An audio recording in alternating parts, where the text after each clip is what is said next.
Something that probably, you should do is finding out the products of reactions if I asking you that. For instance, what would be the products if you do this? There is an alkyl halide and there got to be a new compound. Remember that? It's a two-body problem. Reaction doesn't happen just this alone. Reaction doesn't happen that alone. We mix those two together, then it happens. So when you see those two, then you need to figure out which one is going to be the one that get attacked by the nucleophile and which one's a nucleophile. This is not a nucleophile because that doesn't look like having a species having a high electron density, right? That's an alkyl. There's a carbon here, there's a carbon there, but which carbon is going to be attacked by the nucleophile? Not this one, because that one is not polarized. This is a carbon bearing the halogen. That's the one that get attacked. Okay? And then what is the nucleophile here? This is a nucleophile, not the carbon makes an attack. Carbon is not having high electron density. Where's high electron density? This oxygen with a negative charges. That's the high electron density. So that oxygen anion, lone pair of this oxygen, making an attack, and then you kick the halogens out, and that's the SN2 reactions. So product is this. But sometimes, very often, I get the wrong answer like this. They just thought the whole thing makes an attack and then just put it there. That is wrong. Right? Potassium is a positively charged. They just make counter ion complex there. Potassium is a positive charge.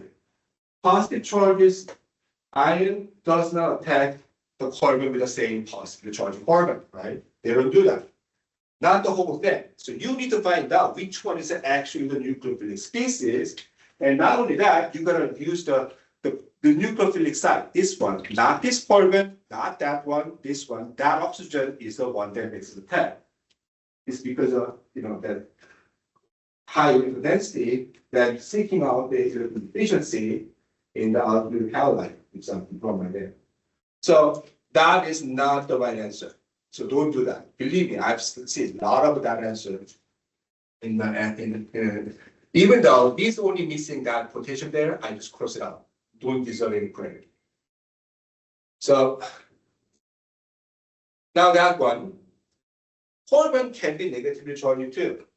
These ones that we need to talk about things I'm doing that, but what I want you to know, the carbon is being negatively charged, and that is making an attack to this carbon with the halogen there, not any of the other side of the carbon. When it makes the attack there, then halogen has to leave, otherwise carbon will end up having 10 electrons. So that does that. So what you're ending up having is this chain is on that carbon's triple bond. Like this. It's an SN2 reaction.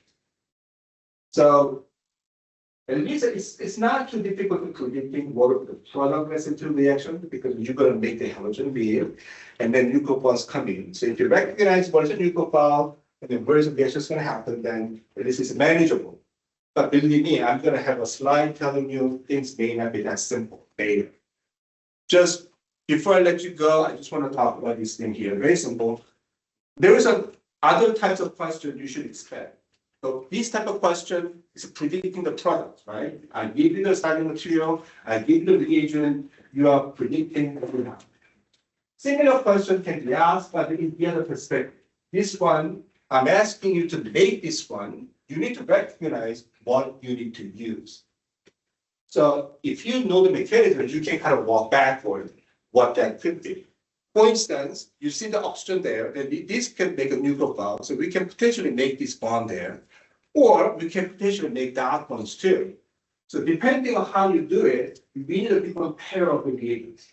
Let's say if you decide to use this as a nucleophile and making this bond, then you need that as a nucleophile like this, and you need that part as an alkyl halide, halogen attached to this side.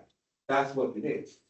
But if you decide to make this bond, then this part becomes a nucleophile like this, and that part becomes an alkyl halide. Both are fine, but you should be able to recognize which pair of the reagents you need to make this reaction by the SN2 reactions. Right? And then same thing from that one too. There was the nitrogen at one corner. So what you need is actually, you're gonna need to make this bond.